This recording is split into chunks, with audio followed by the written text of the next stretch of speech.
Përshëndetje të dashur miq dhe mirëseardhje në emisionin Aventurat e Julit. Jam Juli dhe ky është emisioni i 39, dita e 39 e udhëtimit. Sot jemi në Kroaci në shtëpinë e Brunos, i cili po na mban për disa ditë. Sot do të kemi një intervistë me Brunon që ka bërë një udhëtim 5 mujor në lindjen e mesme, nga Kroacia deri në Iran dhe në Irak.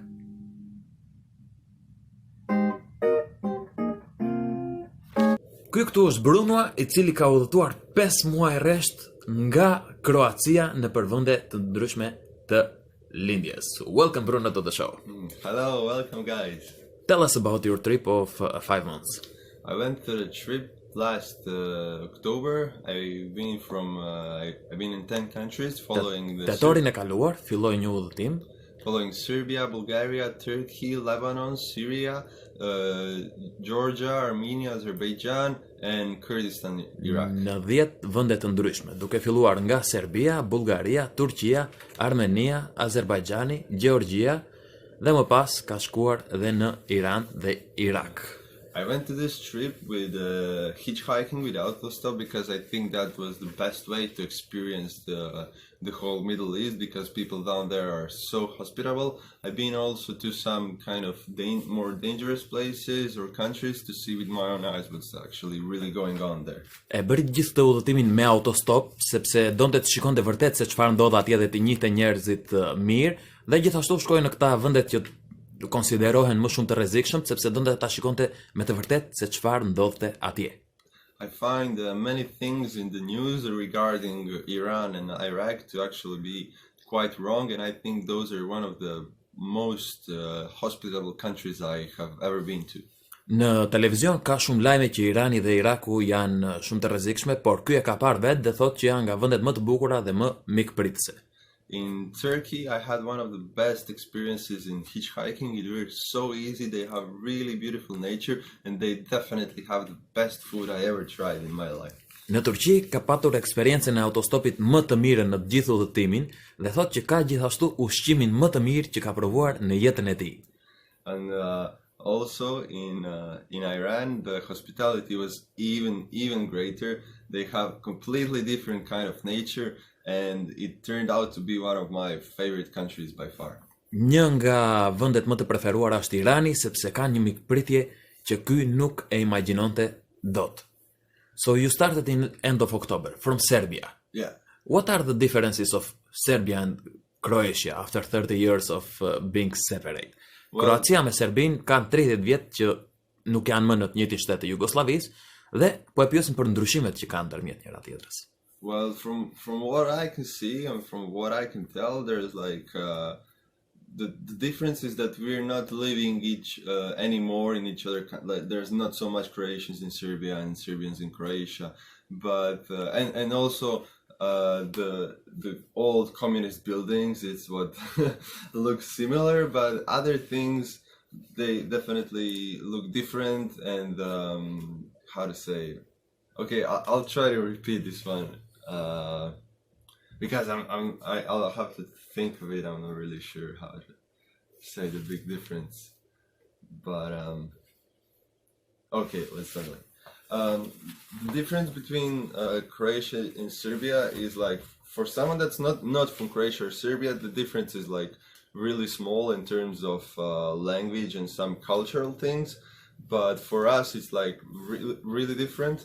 And what keeps us, looks the same, it's, for example, the old communist buildings and influence from the communist time. But since that ended, you can see Serbia going more into like kind of Russian influence place, and we're going to more Western influence place. So that would be the main difference. Pra, ndryshimi kryesor është që dhe pse Serbia me Kroacin kanë qenë i njëjti shtet, tani kanë një influencë Kroacia më perëndimore dhe Serbia një influencë më lindore, duke u lidhur me Rusinë. After that, you went after that I went to Bulgaria. I had amazing time there. I met my Turkish friend in Sofia. I mean, he didn't have a place to sleep, but in the last minute we met one guy who hosted us, and that's why we had a place to sleep. Kur vajti në Bullgari, takoi një shok të tij nga Turqia dhe gjetën dhe një vend për të fjetur në momentin e fundit. I also, when I was hitchhiking to Plovdiv, I met one Ukrainian guy and I thought he was a cool guy. So I invited him to stay with me in Plovdiv with my other friend. And it turned out this Ukrainian guy was like heavy alcoholic. He got so drunk, he started to destroy things in my friend's house and in some restaurant. And it was such a mess that I had to tell the guy to leave the other day. Kur ishin të dy bashkë me shokun e tij nga Turqia, takuan në një të tretë nga Ukraina, I cili që pianec, u bë tap, u athyu të gjitha edhe në shtëpi, edhe në një lokal që shkuan dhe e ndoqën të nesërmen nga shtëpia. Also, in Bulgaria, when I was hitchhiking to Turkey, I was picked up by some Turkish truck driver. He was really cool guy. He offered me food, chai and everything. And I was so surprised when he took out the hashish and started to roll a big joint. In Turkey that? If you want to talk about it, I'm fine with it. Was that in Turkey? It was still in Bulgaria. Still in Bulgaria. Kur ishin në Bulgari, aty ku kishte hipur në një kamion të madh dhe po bënte autostop, I dhan çaj dhe pastaj nxorrin nga këpuca një trefletësh të madh. Momenti kur Anita nuk do të flas në televizion.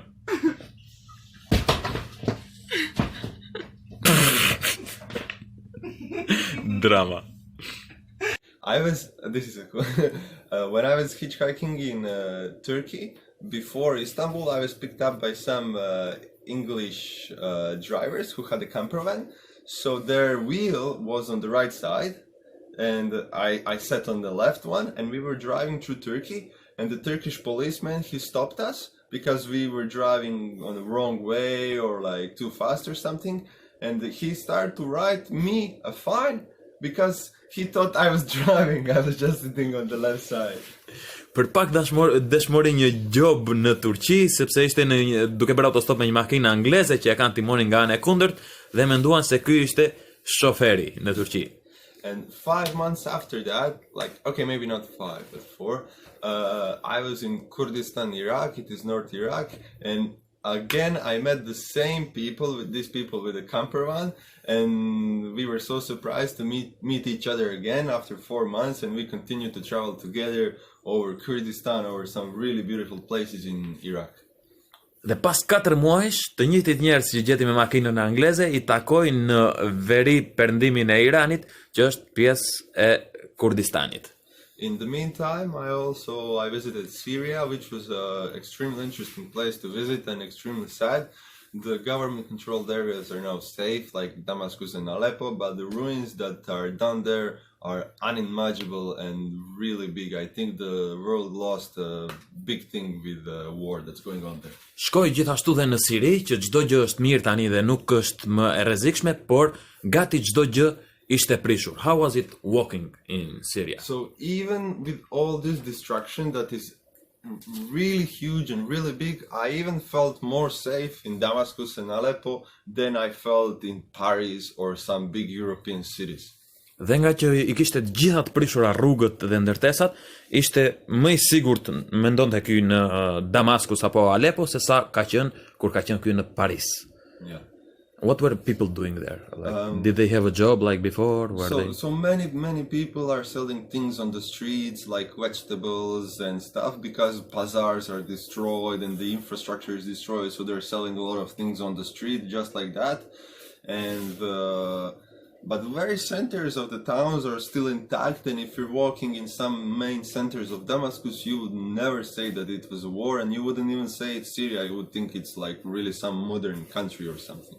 Shumë njerëz nga që është prishur vendi ka filluar shesin fruta dhe perime rrugës sepse nuk kanë më treg, edhe po përpiqen që të vazhdojnë jetën e tyre në mënyrën se si e kanë bërë më përpara. Dhe në ca vende mund të shikosh që duket sikur nuk ka qenë asnjëherë luftë. But then just couple of streets out of center, there's like just destruction, no one living there, like no lights, no anything. It looks like a ghost town. Just couple of 100 meters away. Dy rrugë më tej, mbase 100 metra nga qendra e qytetit, mund të shikosh shtëpitë e rëna dhe asnjë njeri që jeton atje dhe duket sikur sapo ka ndodhur lufta.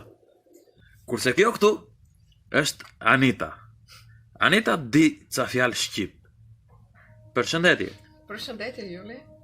Okay, say something in Albanian. Jam Anita nga Kroaci. Aha. That's it. Si je? Si e mirë. Mirë. And how was Albania when you went? Albania është shumë, Shqipëria është shumë e bukur. What's the best thing that happened in this trip? Po e pyes se cila është gjëja më e bukur që ndodhi në gjithë këtë udhëtimin 5 mujor?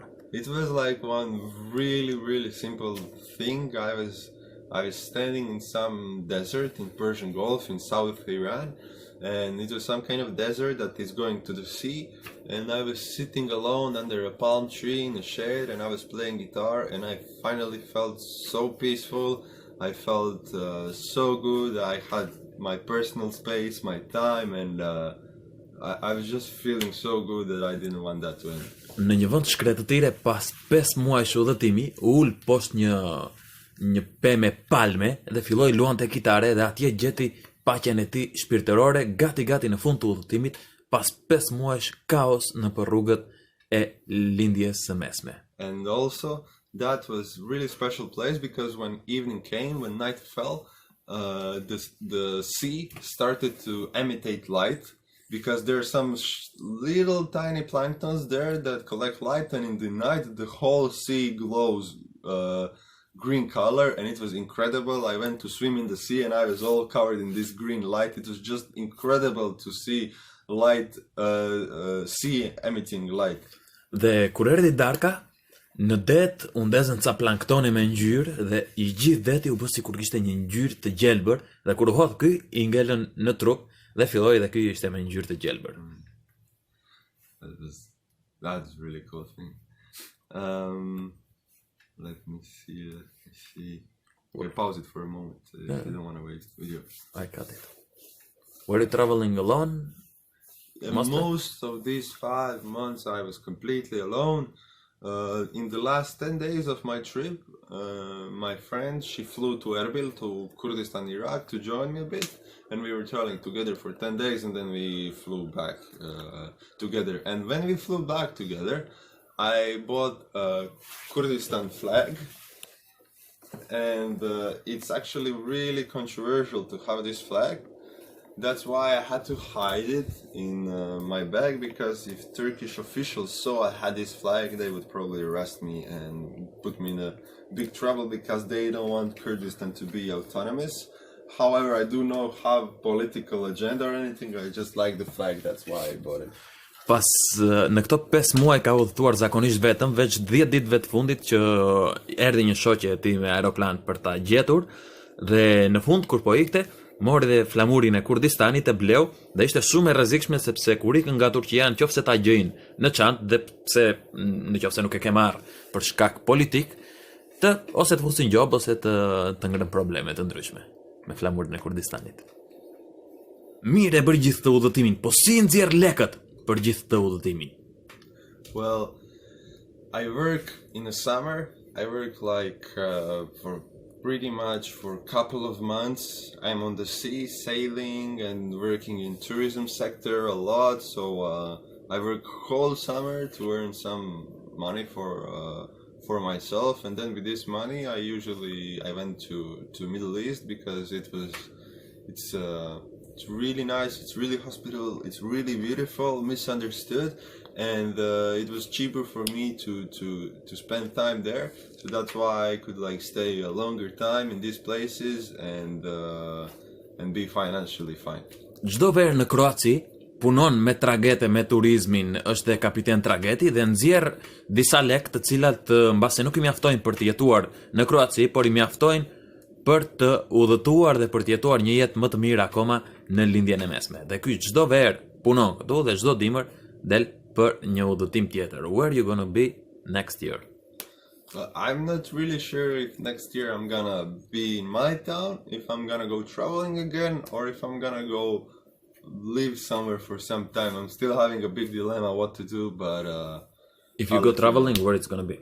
If I go traveling, well, I would like to go to Latin America or to Middle Asia places like maybe Kazakhstan, Uzbekistan, all the way down to Pakistan and maybe India. Në qoftë se udhëton herën tjetër, sepse nuk e ka vendosur akoma ç'do bëj dimri që vjen, Ka që ose të shkojnë në Amerikën e Jugut ose në Azinë Qendrore, diku rreth Kazakistanit, dhe të gjithë shteteve që marrin mes tan. Thank you very much. Have a nice time.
Duhet ta marrim nga ky anë. Drama. Bravo. You gonna speak now? Tani. Kjo është Anita. Hajde. How was Albania when you visited? Amazing. It was like so crazy, so strange, but at the same time so fascinating. What was different there, if you compare with other countries? With countries like Croatia or other? Like Croatia, let's say. With Croatia? Erdhi në Shqipëri vajzë e botës dhe do ta krahasoj Shqipërinë me Kroacinë. Well, it was reminding me of my childhood, kind of, because like kind of Croatia after war. I kujtonte Kroacinë pas luftës, kur ka qenë në fëmijërinë e saj, sepse ne jemi 50 vjet pas botës, 20 vjet pas Kroacisë, ja, kështu doli matematika. Yeah, life was more simple, it was very nice, nature was good. Jeta që më People were thjesht, kind. natyra që e bukur, njerëzit janë sillen mirë. Yeah, and yeah, I don't know, I liked it, so I stayed there for a few months because I pëlqeu dhe ndonjë disa muaj. Where did you stay? in Borshi, then in Tirana. Ka ndonjë në Tiranë dhe në Borsh, vajzë e botës. Ka ardhur që nga Kroacia, që nga ky vend i bukur i Splitit vjen në Tiranë edhe të rri dhe në Borsh në dimër. Thank you very much.